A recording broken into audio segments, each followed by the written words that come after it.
Prepárate porque lo que vas a escuchar hoy no es solo la crónica de una muerte anunciada, sino la revelación de los secretos más ocultos de uno de los pontífices más polémicos de la historia reciente. El 21 de abril de 2025 el mundo entero contuvo la respiración cuando se confirmó la noticia que nadie quería escuchar: había muerto el Papa Francisco, el primer Papa argentino, el hombre que rompió tradiciones milenarias y que, al mismo tiempo, desató las mayores controversias dentro de la Iglesia. Pero detrás de su imagen humilde y de su mensaje de cercanía, se esconden episodios que dividieron a fieles y cardenales: su silenciosa actuación durante la sangrienta dictadura argentina, los cuestionamientos sobre su papel en el secuestro de sacerdotes, las críticas por sus posturas ambiguas frente a la comunidad LGBTQ, el pacto con China que escandalizó a la curia y su decisión de restringir la misa en latín que encendió la furia de los sectores más conservadores. ¿Fue Francisco un reformador valiente que se atrevió a desafiar al poder interno del Vaticano o un líder que nunca terminó de tomar partido,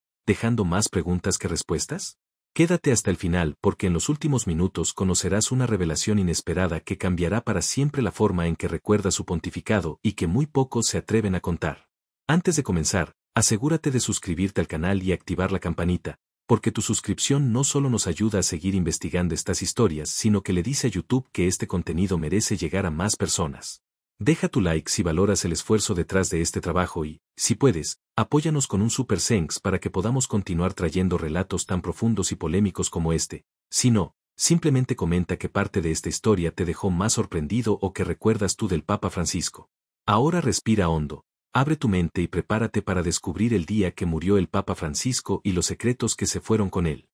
A lo largo de sus últimos años de vida el Papa Francisco experimentó un progresivo deterioro en su salud que se intensificó de manera visible a partir de 2024, cuando comenzó a mostrar señales de agotamiento físico y dificultad para cumplir con sus exigentes tareas pastorales y diplomáticas. Las imágenes del pontífice en silla de ruedas recorrieron el mundo y generaron un clima de preocupación entre los fieles que observaban cómo aquel líder que había marcado un antes y un después en la historia de la Iglesia Católica se debilitaba poco a poco. Este declive no fue repentino sino el resultado de múltiples dolencias acumuladas, entre ellas problemas respiratorios que tenían origen en una vieja operación pulmonar realizada cuando Francisco aún era joven y que, si bien no había limitado su capacidad de trabajo en décadas anteriores, terminó convirtiéndose en un punto vulnerable con el paso del tiempo. En febrero de 2025, tras una serie de malestares persistentes que ya no podían ser ignorados, Jorge Mario Bergoglio fue ingresado en el Hospital Gemelli de Roma, un centro médico que había atendido a varios pontífices en situaciones críticas, y allí se le diagnosticó una infección respiratoria compleja que combinaba componentes virales, bacterianos y fúngicos, una combinación particularmente difícil de tratar en un hombre de 88 años. Al principio la noticia fue manejada con cierto optimismo por el Vaticano, que informó que el Papa estaba respondiendo a los tratamientos y que mantenía el ánimo sereno, lo cual dio esperanza a millones de católicos que rezaban por su recuperación en templos y plazas de todo el mundo. Sin embargo, esa sensación de alivio duró poco, pues en cuestión de horas los partes médicos comenzaron a reflejar un panorama mucho más delicado al señalar que el cuadro había evolucionado hacia una neumonía bilateral acompañada de bronquitis asmática, lo que comprometía gravemente la capacidad pulmonar del pontífice y hacía que cualquier esfuerzo respiratorio se convirtiera en una batalla agotadora. A esta situación se sumaron complicaciones adicionales como trombocitopenia y anemia, condiciones que requirieron transfusiones de sangre y cuidados intensivos para mantenerlo estable. En medio de la incertidumbre se filtró la existencia de una carta de renuncia que Francisco había redactado años atrás para ser utilizada en caso de una enfermedad irreversible o incapacitante, gesto que muchos interpretaron como muestra de su humildad y sentido de responsabilidad hacia la Iglesia, consciente de que el servicio pastoral no podía quedar paralizado por su estado de salud.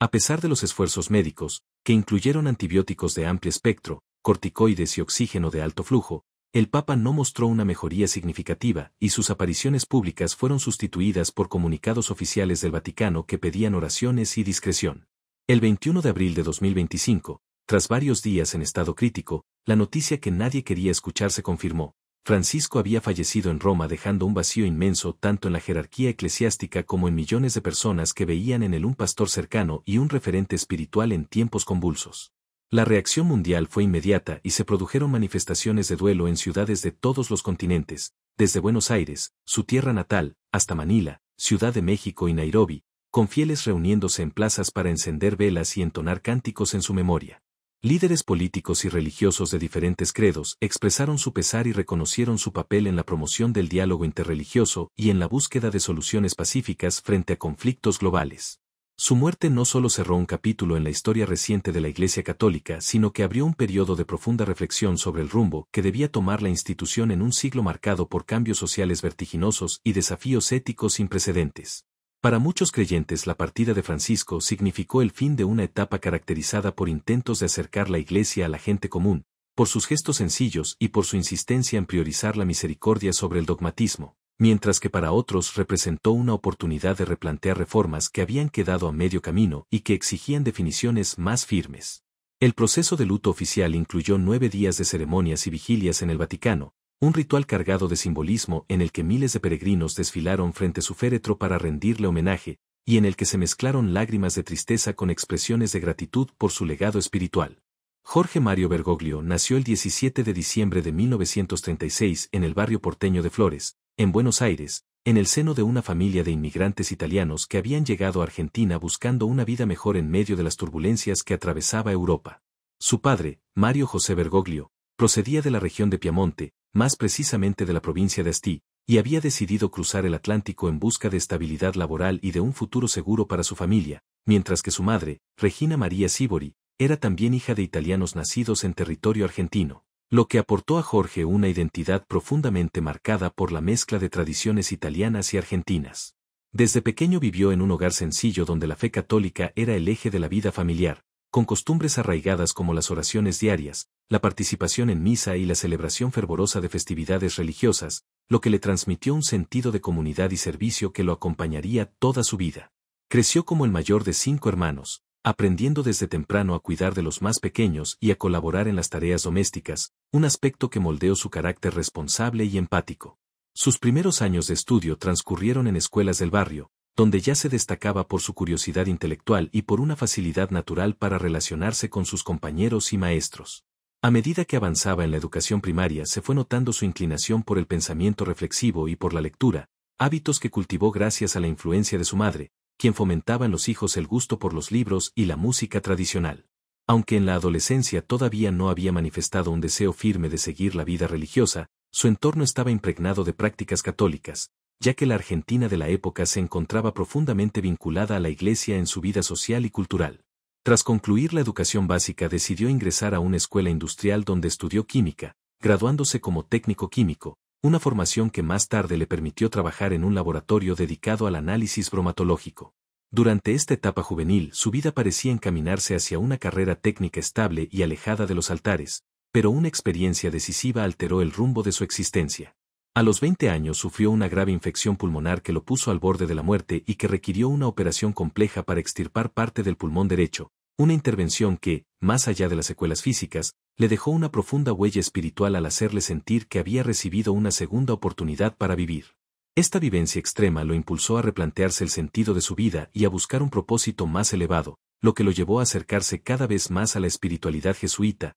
conocida por su disciplina intelectual y su énfasis en el servicio a los demás. En 1957 ingresó al seminario de Villa Devoto, un lugar que se convertiría en su segundo hogar y donde iniciaría un camino de formación que lo transformaría para siempre. Allí aprendió latín, literatura, griego e historia, al tiempo que desarrollaba una fuerte vida de oración y contemplación que lo conectaba con la idea de consagrar su existencia al sacerdocio. Su paso por la Compañía de Jesús no solo implicó una preparación académica rigurosa, sino también un entrenamiento en la humildad y en la obediencia, valores centrales en la espiritualidad ignaciana. Durante esos años de estudio también enseñó psicología y literatura en colegios jesuitas, descubriendo una vocación paralela por la enseñanza y el acompañamiento de los jóvenes, algo que le permitió comprender los desafíos emocionales y espirituales de las nuevas generaciones. El contacto con sus alumnos le ofreció una perspectiva humana muy rica, pues convivía con chicos provenientes de contextos diversos y aprendía a escuchar sin juzgar, actitud que más tarde marcaría su estilo pastoral como papa.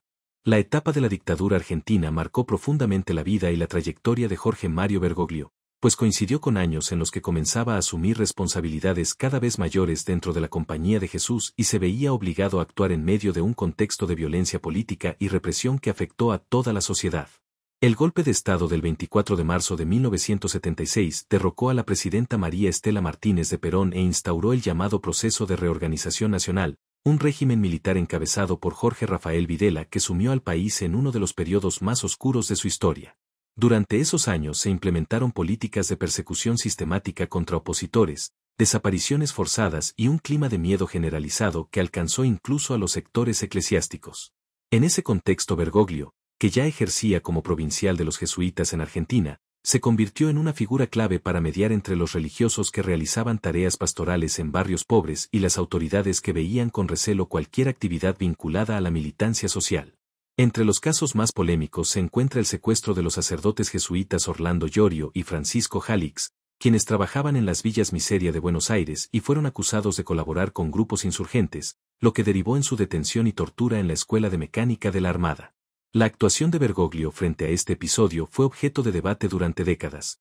Algunos la acusaron de no haber hecho lo suficiente para proteger a sus compañeros, mientras que otros defendieron que, de manera silenciosa y arriesgando su propia seguridad, desplegó gestiones secretas para lograr su liberación y organizó redes clandestinas para ayudar a perseguidos políticos a escapar hacia países vecinos como Brasil. Las declaraciones posteriores de los propios sacerdotes liberados también alimentaron la controversia, ya que mientras Jalix optó por el silencio y el perdón, Llorio expresó críticas hacia el apoyo institucional recibido. Este episodio se convirtió en un punto recurrente en las investigaciones judiciales sobre los crímenes de lesa humanidad cometidos durante la dictadura y en cada una de esas instancias el nombre de Bergoglio volvía a aparecer, aunque nunca se encontró evidencia que demostrara complicidad activa con el régimen militar. Más allá de este caso específico, el futuro papa debió maniobrar en un escenario extremadamente delicado, intentando resguardar la integridad de la Compañía de Jesús y de los fieles bajo su cuidado sin provocar una confrontación directa que pusiera en riesgo más vidas. Esta postura prudente, interpretada por algunos como estrategia de supervivencia y por otros como falta de valentía, configuró una imagen ambivalente que lo acompañó incluso cuando ya ocupaba el trono de San Pedro. Décadas después, cuando Argentina inició los juicios de la llamada megacausa ESMA para investigar las atrocidades cometidas en centros clandestinos de detención, Bergoglio fue convocado a declarar como testigo en 2 ocasiones entre 2007 y 2011. En esas declaraciones detalló las gestiones realizadas para proteger a personas amenazadas, describió reuniones con miembros de la Junta Militar y explicó los límites que enfrentaba la Iglesia para intervenir abiertamente frente a un régimen tan violento. Sus palabras, lejos de cerrar el debate, reavivaron la discusión pública sobre el papel del clero durante la dictadura, un tema que continúa generando opiniones divididas en la sociedad argentina. Algunos historiadores sostienen que Bergoglio logró salvar a numerosas personas gracias a su red de contactos y a su capacidad de negociar discretamente con las autoridades, mientras que otros mantienen que la Iglesia en su conjunto, incluyendo a sus líderes más visibles, debió haber alzado la voz con mayor firmeza contra las violaciones a los derechos humanos. Esta dualidad marcó la percepción de Bergoglio cuando fue elegido papa en 2013, ya que sus críticos aprovecharon el pasado para cuestionar su autoridad moral y sus defensores reivindicaron su papel como un pastor que actuó dentro de los márgenes que la situación le permitía. El episodio también influyó en su estilo pastoral posterior, caracterizado por una notable prudencia al pronunciarse sobre conflictos políticos y por una preferencia por los gestos de cercanía antes que por las declaraciones confrontativas. La sombra de la dictadura argentina acompañó su biografía de manera inevitable, pero también lo impulsó a promover dentro de la Iglesia una reflexión profunda sobre la memoria histórica, el perdón y la justicia. La carrera eclesiástica de Jorge Mario Bergoglio se desarrolló de manera progresiva y estuvo marcada por una combinación de formación intelectual rigurosa, sensibilidad pastoral y una notable capacidad para adaptarse a los desafíos cambiantes que enfrentaba la Iglesia en Argentina y en el mundo. Tras finalizar su etapa de estudios teológicos en el Colegio Máximo de San José en San Miguel, recibió la ordenación sacerdotal el 13 de diciembre de 1969, un momento que selló definitivamente su vocación de servicio. En los años posteriores se dedicó a perfeccionar su formación académica y espiritual, desempeñándose como maestro de novicios y luego como profesor de teología y literatura en diversas instituciones jesuitas. Su perfil austero, su cercanía con los estudiantes y su habilidad para mediar en conflictos internos lo llevaron a ser nombrado en 1973 provincial de la Compañía de Jesús en Argentina, cargo que ocupó durante 6 años en un periodo sumamente convulso en el país. Como provincial, debió afrontar las tensiones generadas por la dictadura y al mismo tiempo mantener la cohesión de la orden, lo que le otorgó experiencia en el manejo de crisis y en el equilibrio entre la doctrina y las necesidades pastorales. Con el paso del tiempo, y tras servir en diversas funciones dentro de la orden jesuita, Bergoglio inició un camino que lo llevaría gradualmente hacia posiciones de mayor responsabilidad dentro de la jerarquía eclesiástica. En 1992, el Papa Juan Pablo II lo nombró obispo auxiliar de Buenos Aires, otorgándole el título de obispo de Auca. Su consagración episcopal se llevó a cabo en la Catedral Metropolitana de Buenos Aires, donde empezó a mostrar un estilo pastoral marcado por la sencillez y la cercanía con la gente común, visitando parroquias humildes y promoviendo la asistencia a los más necesitados. 5 años más tarde, en 1997, fue designado arzobispo coadjutor de Buenos Aires, lo que significaba que estaba destinado a suceder al arzobispo titular en cuanto éste dejara el cargo. Esa sucesión se concretó en 1998, cuando Bergoglio asumió como arzobispo de Buenos Aires, posición desde la cual también se convirtió en primado de la Argentina y gran canciller de la Universidad Católica Argentina. En esta etapa su figura comenzó a adquirir relevancia nacional y regional, especialmente por su postura crítica frente a la corrupción política y las desigualdades sociales. Se convirtió en un defensor activo de los pobres, impulsando comedores comunitarios y programas de apoyo a las villas miseria, al tiempo que mantenía un estilo de vida sencillo, trasladándose en transporte público y evitando lujos. En 2001, nuevamente Juan Pablo II lo elevó al cardenalato, otorgándole el título de cardenal presbítero de San Roberto Belarmino. Esta designación lo situó en el escenario internacional y le permitió participar activamente en las congregaciones vaticanas dedicadas a temas como la doctrina de la fe, la disciplina del clero y los asuntos relacionados con América Latina. Durante su etapa como cardenal, Bergoglio se destacó por su perfil bajo y por evitar protagonismos mediáticos, aunque su influencia dentro de la Iglesia argentina era incuestionable. En 2005, tras la muerte de Juan Pablo II, participó en el cónclave que eligió a Benedicto XVI. Diversas fuentes sostienen que Bergoglio fue uno de los candidatos más votados en esa elección, llegando a recibir alrededor de 40 votos en una de las rondas, aunque finalmente pidió que no insistieran en su nombre y apoyó la elección de Joseph Ratzinger. Este episodio lo consolidó como un referente dentro del colegio cardenalicio y reforzó su imagen de hombre humilde y reacio a buscar el poder por ambición personal. Durante los años posteriores continuó liderando la Arquidiócesis de Buenos Aires y presidió la Conferencia Episcopal Argentina entre 2005 y 2011, desde donde impulsó iniciativas pastorales y defendió posturas firmes en debates sociales como el matrimonio igualitario, proponiendo en su lugar la figura de unión civil como alternativa. También fue clave en la promoción de procesos de beatificación de mártires argentinos, lo que le valió reconocimiento dentro y fuera del país. La renuncia inesperada de Benedicto XVI en febrero de 2013 abrió un nuevo capítulo en la historia de la Iglesia y colocó a Bergoglio nuevamente en el centro de las deliberaciones del cónclave. En un contexto marcado por escándalos financieros, denuncias de abusos y la necesidad de una reforma interna, muchos cardenales vieron en él una figura capaz de tender puentes entre sectores enfrentados y de devolver credibilidad a la institución. El 13 de marzo de 2013, en la quinta votación, Jorge Mario Bergoglio fue elegido como el sucesor de Pedro y adoptó el nombre de Francisco en honor a San Francisco de Asís, símbolo de pobreza y servicio. Su elección rompió varios precedentes históricos. Fue el primer papa jesuita, el primer latinoamericano y el primero proveniente del hemisferio sur. El pontificado de Francisco estuvo marcado desde el inicio por una tensión permanente entre sus intentos de reformar la Iglesia y las numerosas controversias que esas mismas reformas generaron tanto dentro del Vaticano como en la comunidad católica mundial. Desde el momento en que apareció en el balcón de la Basílica de San Pedro con un estilo sobrio y cercano, muchos comprendieron que su liderazgo sería diferente al de sus predecesores. Una de sus primeras acciones fue simplificar los protocolos y abandonar ciertos signos de lujo que habían caracterizado al papado durante siglos, prefiriendo vivir en la Casa Santa Marta en lugar del Palacio Apostólico y desplazarse en vehículos modestos en vez de los coches oficiales más ostentosos. Este cambio de estilo, aunque aplaudido por fieles que anhelaban una iglesia más humilde, fue recibido con recelo por sectores conservadores que veían en estas actitudes un cuestionamiento implícito a tradiciones centenarias. Las reformas más profundas impulsadas por Francisco se centraron en 3 áreas clave: la lucha contra los abusos sexuales cometidos por miembros del clero, la transparencia financiera del Vaticano y la apertura pastoral hacia grupos históricamente marginados. En cuanto a los abusos, su papado enfrentó uno de los mayores desafíos de la Iglesia contemporánea. Aunque en un principio fue criticado por defender a ciertos obispos acusados de encubrimiento, como en el caso del chileno Juan Barros, posteriormente rectificó su postura y pidió perdón públicamente, implementando medidas inéditas como la abolición del secreto pontificio en casos de abuso y la creación de la Comisión Pontificia para la Protección de Menores. Sin embargo, Estas iniciativas no estuvieron exentas de críticas, ya que algunos supervivientes consideraron insuficientes los mecanismos de justicia y reparación propuestos,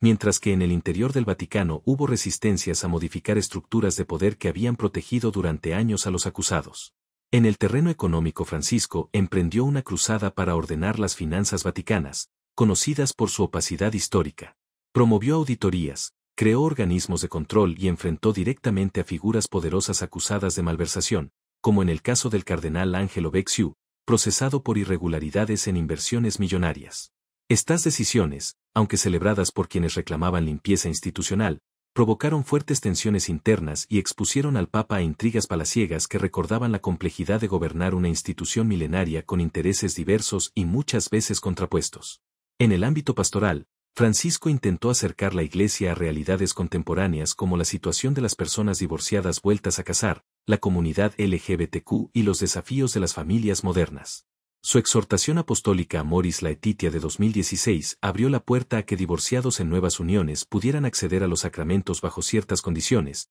decisión que desató un intenso debate entre progresistas que celebraban la medida y conservadores que la consideraban una ruptura con la doctrina tradicional. Su famosa frase «¿Quién soy yo para juzgar?», pronunciada en referencia a personas homosexuales que buscan a Dios, se convirtió en un símbolo de su enfoque pastoral inclusivo, aunque nunca dejó de sostener que el matrimonio debía entenderse según la enseñanza tradicional de la Iglesia. Esta ambigüedad, percibida como virtud por algunos y como debilidad por otros, alimentó constantes controversias sobre su verdadero posicionamiento en temas de moral sexual y familiar. Otro frente polémico fue su relación con gobiernos y cuestiones geopolíticas. En 2018 el Vaticano firmó un acuerdo con China para regular el nombramiento de obispos, algo considerado histórico pero al mismo tiempo criticado por quienes denunciaban la falta de condena a la persecución de cristianos en ese país. De igual modo, su postura frente a la invasión rusa de Ucrania generó debate internacional cuando sugirió que la OTAN había podido provocar a Rusia con su expansión, comentario que fue interpretado como un intento de equilibrio diplomático pero que molestó a quienes esperaban una condena directa a Vladimir Putin.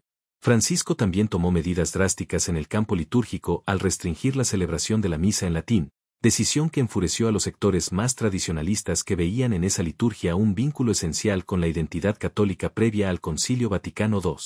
Estas tensiones se sumaron a las críticas del arzobispo Carlo María Vigano, quien lo acusó públicamente de encubrimiento en casos de abuso y acabó siendo excomulgado tras una larga confrontación. A pesar de las resistencias, el Papa mantuvo firme su visión de una iglesia en salida, cercana a los pobres y comprometida con la justicia social. Denunció con fuerza la cultura del descarte, defendió a los migrantes y llamó la atención del mundo sobre la crisis climática con la encíclica Laudato Si, en la que pidió un cambio radical en el modo de relacionarse con la naturaleza y con los más vulnerables. El legado de Francisco en la Iglesia Católica es una de las huellas más profundas y debatidas que dejó un pontífice en tiempos modernos, no solo por las reformas que impulsó sino también por el tono pastoral que imprimió a su liderazgo y la manera en que buscó acercar la fe a millones de personas que se sentían alejadas de las estructuras tradicionales. Su impacto comenzó a notarse desde el primer gesto de humildad al pedir la bendición del pueblo en su presentación como Papa y se consolidó a lo largo de los años a través de una serie de decisiones y actitudes que transformaron la percepción global del papado.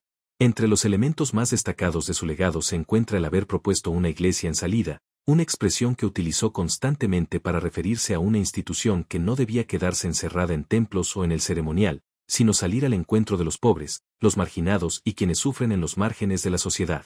Esta visión marcó un cambio de paradigma en la forma en que muchos católicos entendieron su misión y provocó que obispos y sacerdotes en distintos continentes replantearan la manera en que desarrollaban su labor pastoral. Otro aspecto clave fue su insistencia en el cuidado del medio ambiente y la justicia climática, plasmada en la encíclica Laudato Si, un documento que trascendió los límites del catolicismo y fue acogido por científicos, ambientalistas y líderes políticos como un llamado urgente a proteger la casa común. Este enfoque lo posicionó como una voz moral en debates internacionales sobre el cambio climático y la sostenibilidad, demostrando que la Iglesia podía ofrecer una perspectiva ética ante desafíos globales. Su preocupación por la pobreza y las desigualdades también definió su pontificado, ya que no solo habló de estas realidades sino que las vivió de manera coherente a través de su estilo de vida sencillo y su constante cercanía con las periferias. Visitó campos de refugiados, cárceles y hospitales, y en cada ocasión recordó que el corazón del Evangelio se encuentra en el servicio a los más vulnerables. Este ejemplo inspiró a numerosos movimientos solidarios y renovó en muchos fieles la convicción de que la caridad no es una opción secundaria sino el núcleo del mensaje cristiano. En el plano interno, su legado se asocia a la apertura de debates antes impensables en la Iglesia, como el acompañamiento pastoral a personas divorciadas y el diálogo con la comunidad LGBTQ, sin romper con la doctrina pero mostrando una actitud de acogida que cambió la manera en que millones perciben la relación entre fe y vida personal. También dejó una impronta en la lucha contra los abusos sexuales, estableciendo normas más claras y eliminando el secreto pontificio en estos casos, lo que permitió mayor transparencia y acceso a la justicia para las víctimas. Aunque estas medidas no resolvieron por completo el problema y siguieron siendo objeto de críticas, representaron un avance significativo en comparación con gestiones anteriores. A nivel diplomático, Francisco dejó un legado como mediador en conflictos y promotor del diálogo interreligioso. Su papel en el restablecimiento de relaciones entre Cuba y Estados Unidos, su encuentro histórico con el patriarca ortodoxo Kirill y su acercamiento a líderes musulmanes son ejemplos de cómo entendió la misión del Papa no solo como jefe espiritual sino también como puente entre pueblos y religiones. Este talante dialogante ayudó a reducir tensiones en escenarios muy diversos y consolidó su imagen de líder capaz de tender la mano incluso a quienes piensan distinto. El impacto de su papado también se reflejó en la vida cotidiana de los fieles, pues millones de personas que se habían alejado de la Iglesia encontraron en sus palabras un mensaje de esperanza y en sus gestos una prueba de que el Evangelio puede vivirse con sencillez. Su estilo directo, su costumbre de llamar por teléfono a personas comunes para consolarlas y su presencia constante en las redes sociales hicieron que su figura traspasara las fronteras eclesiales y se convirtiera en referencia mundial. Sin embargo, este mismo legado generó divisiones dentro de la Iglesia, ya que para algunos su énfasis en la misericordia y la inclusión fue interpretado como una dilución de las enseñanzas tradicionales. Las tensiones entre sectores progresistas y conservadores se acentuaron durante su pontificado, dejando como desafío para el futuro cómo equilibrar las reformas con la fidelidad a la tradición.